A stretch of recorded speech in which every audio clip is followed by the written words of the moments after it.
एक ग्राम में दया सागर नाम का एक व्यक्ति था। वह भक्त था, साधु प्रेमी था और बहुत ही अच्छा स्वभाव का था। और उसी गांव में एक धूर्तचंद नाम का व्यक्ति था जो बहुत छली और कपटी था। जीवन में संगति की आवश्यकता होती है, क्योंकि हर समय माता पिता के पास रहना नहीं होता, हर समय काम ही नहीं होता।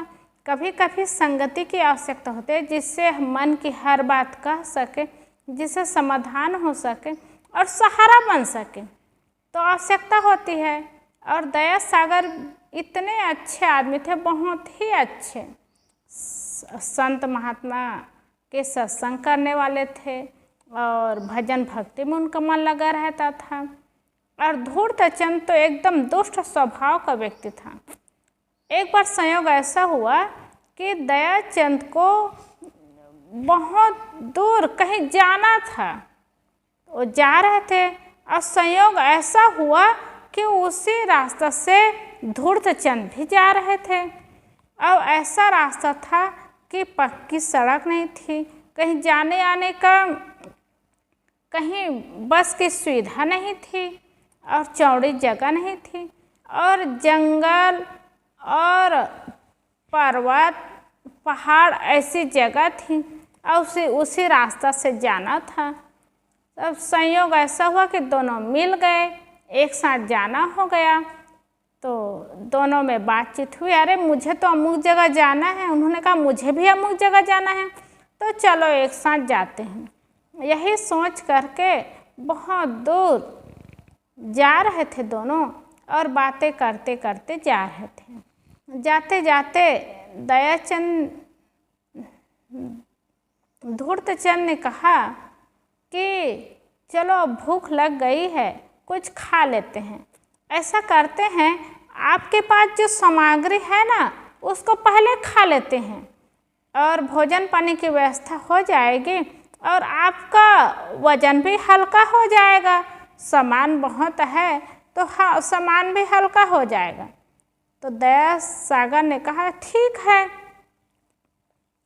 पहले हमारा खा लेते हैं, फिर उसके बाद आपका खा लेंगे। तो एक जगह बैठ करके दोनों बढ़िया पेट भर खाए और खा पी करके पूरा ख़त्म किए। और खा पी करके जब चल ही रहे थे और जाते जाते फिर बहुत देर भी शाम का समय हुआ तो फिर भूख लगने लगी। तो दया सागर जी ने कहा कि चलो अब कुछ खाया पिया जाए क्या। तो धूर्तचंद कपटी तो थे ही और ठगी थे ही। उन्होंने कहा वाह, आप गजब की बात करते हैं, पहले तो आप अपना सामान पूरा ख़त्म कर लिए, अब फिर हमारा खाने की बात कर रहे हैं, ये कैसे होगा। तो दया सागर ने कहा चलो ठीक है, समय से तो खाया जाएगा, भूख लग रही है। ऐसे सोच करके मन में संतोष किए और चल ही रहे थे। जाते जाते दया सागर को बहुत भूख भी लगी और बहुत प्यास भी लगी और एकदम प्यास और भूख में थरथराने लगे। तो वो धूर्तचंद के हाथ पकड़ करके सहारा लेकर के चल रहे थे। चलते चलते उनको भूख सताने लगी और प्यास भी लगने लगी। तो एक जगह रुक गए तो क्या किए, वो धूर्तचंद ने ऐसे पहाड़ी पर्वतों में पेड़ पौधा तो लगा ही रहता है। तो पता नहीं क्या सामान, कोई पत्ती लाए, रगड़ करके उसके आँख में डाले रस को, तो आँख अंधा जैसे हो गया, उसका जहरीला उसके आँख में लग गया। और थोड़ी दूर जाने के बाद एक कुआं रहा, तो कुएं में उसको धकेल दिया और धकेल करके उसका पूरा सामान झपट करके और आगे निकल गया। दया सागर तो बेचारे कुएं में पड़े थे। शाम का समय था। तो उसी शाम के समय में वहाँ एक महात्मा रहते थे कुटिया में। रोज शाम के समय वही पास में जा कर के ध्यान करते थे, साधना में लगते थे। अब वो साधना में लगने का समय रहा, अब वो वहीं गए तो वो कुआं में आवाज़ आई, आदमी की आवाज़ आई तो देखे उसमें ज़्यादा पानी नहीं था। वो खड़े हो गए थे सहारा लेकर के और पानी भी पी लिए, और अंदर थे ही आवाज़ किए होंगे। तो महात्मा जी आवाज़ सुन करके उनको लगा कि यहाँ कुएं में कोई है, तो झांक करके देखे एक व्यक्ति है। तो वो पूछने लगे महात्मा जी कि आप कौन हैं, आप कौन हैं। तो दया सागर जी ने शब्दों का उपयोग किया और वो बताने लगे कि मैं अमुक आदमी हूँ। तो फिर महात्मा जी उसको युक्ति बता करके, सहारा दे करके कि इस चीज़ को ऐसे पकड़ो और पकड़ करके ऐसे ऊपर आओ और ऊपर आओ, ऐसे सहारा देते देते वो भी बल लगाए और धीरे धीरे धीरे धीरे सहारा पा करके ऊपर आ गए, कुआं से बाहर आ गए, बैठे तो उनकी आंखों में दिखाई नहीं दे रही थी। और दवाई का जहर उसमें लगा हुआ था, आँख ठीक से खुल नहीं रहा था। तो वो जंगली दवाई कुछ उपयोग किए महात्मा जी, और आँख में लगाए तो आँख एकदम बढ़िया दिखने लगा। सामने महात्मा जी खड़े हैं। ऐसा जान करके दया सागर जी उनके चरणों में टिक गए और बंदगी किए। और बंदगी करने के बाद महात्मा जी ने कुएं में गिरने की बात और ये दुर्दशा की बात सब पूछने लगे। तो दया सागर जी सारी बात बताए, और सारी बात बता करके दया सागर जी ने जो समस्या थी वो सब बताए। तब महात्मा जी ने कहा, बिल्कुल सही बात है, सदगुरु कबीर साहब कहते हैं, संगति से सुख उपजे, कुसंगति से दुख होए। कहीं कबीर तहाँ जाइए जहाँ अपनी संगति हो। संगति से सुख होता है, कुसंगति से दुख मिलता है। इसलिए कुसंगत का त्याग कर देना चाहिए और सही संगत में जाना चाहिए। इसलिए देखो, कुसंगत का प्रभाव पड़ता ही है, दुख मिलता है, तकलीफ होता है। अब कुछ समय तक महात्मा के पास बैठे और बैठ करके ज्ञान की चर्चा हुई, और जाने का समय हुआ। फिर रात काटे वहीं पास में, और सुबह का समय हो रहा था और जाने का समय भी हुआ। तो महात्मा जी से आशीर्वाद लिए और जाना चाहे। महात्मा जी ने फिर शब्दों का उच्चारण करते हुए आशीर्वाद दिए कि जो ताको कांटा बोवे ताही बोए तो फूल, ताको फूल को फूल है, वाको है त्रिशूल। वो आशीर्वाद दे कि जो तुम्हारे लिए कांटा बोलते हैं तुम उनके लिए फूल ही बोया करना, और तुम्हें तो फूल ही मिलेगा, लेकिन कांटा बोलने वाले को केवल कांटा ही नहीं त्रिशूल भी मिलेगा। ऐसे आशीर्वाद दिए और दया सागर जी आगे चलने लगे। अब आगे चलने लगे, बहुत दूर चले गए। तो चलते चलते चलते चलते एक जगह गए ना, तो बढ़िया बागवान जैसे दिख रहा था। वहाँ गए तो वहाँ पर एक राजा भ्रमण में निकले हुए थे सिपाहियों के साथ। अब भ्रमण में निकले हुए थे तो घूम रहे थे, और उनके शरीर में कोढ़ का रोग हो गया था।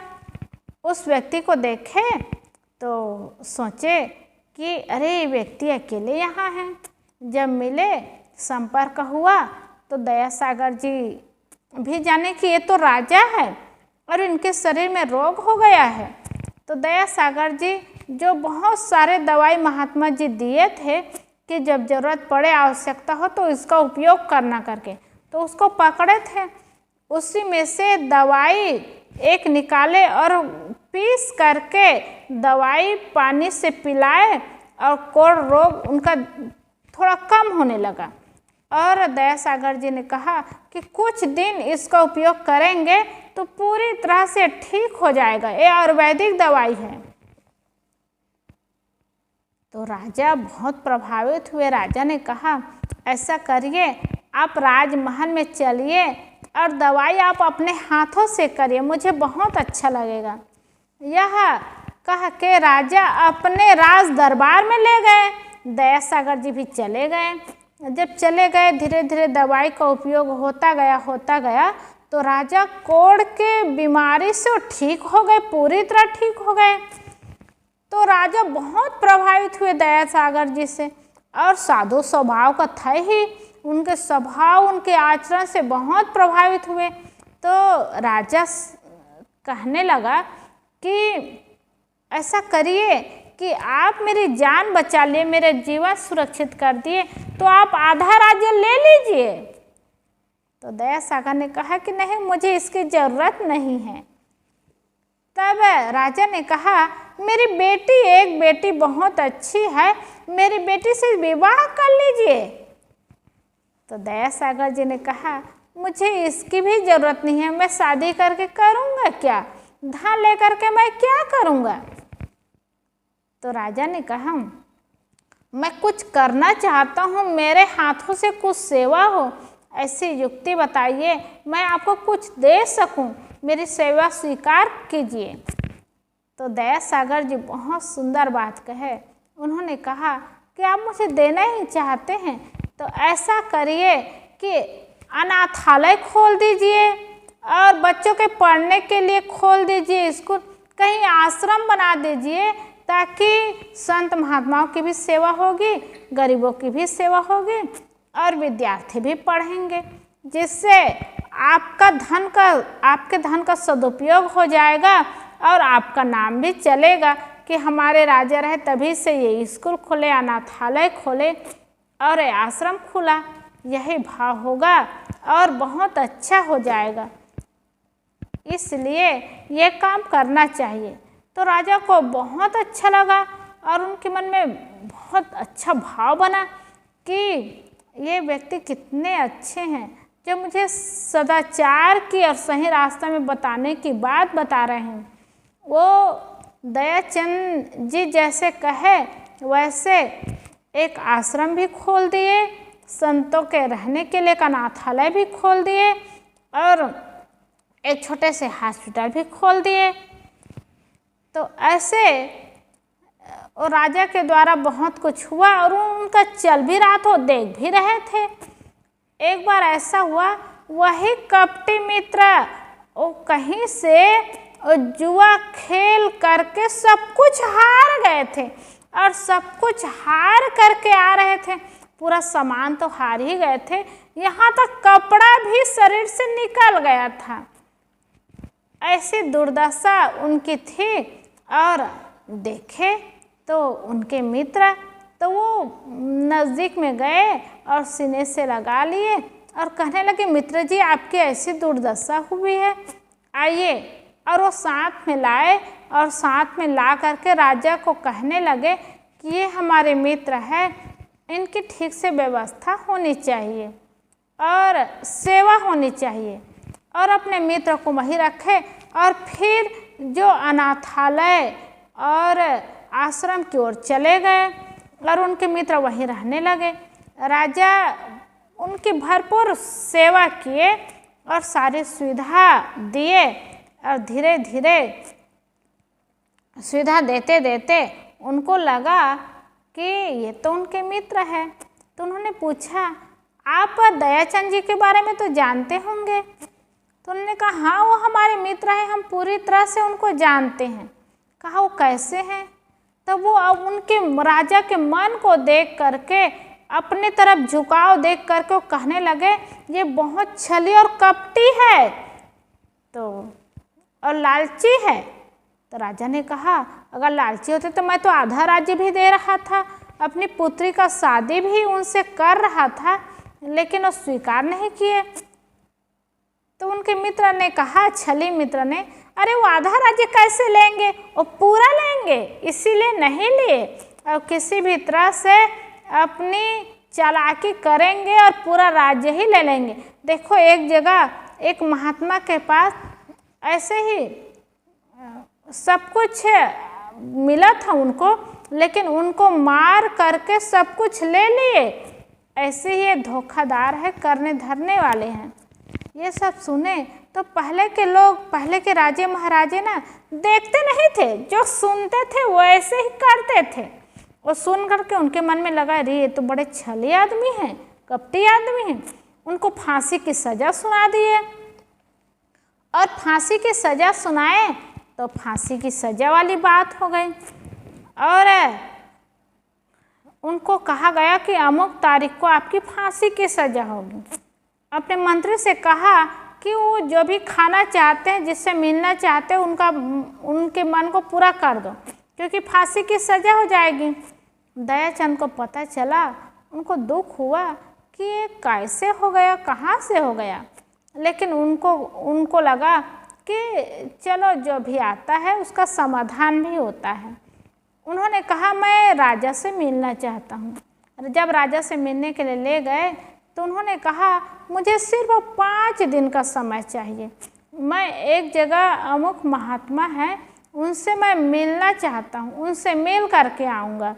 और मेरे पीछे पीछे पुलिस भी रख दीजिए, और पुलिस मेरे साथ जाएंगे और मेरे साथ रहेंगे। और वहाँ से आने के बाद मुझे फांसी की सज़ा आप पूरा कर लीजिएगा। तो उनकी बात स्वीकार किए। और जब महात्मा के पास गए, महात्मा जी को सारी बात बताए तो महात्मा जी को बड़ी पीड़ा हुई, बड़ा दुख हुआ।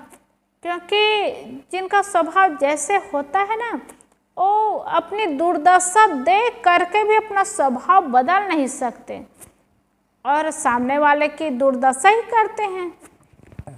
उनके स्वभाव को सुन करके महात्मा जी ने कहा कि अमुक जगह, अमुक खदान में बहुत मोहरे भरे हैं, उसको अपने साथ ले चलो, आपका काम आएगा और संयोग ऐसा होगा कि आपका जीवन भी बदल जाएगा।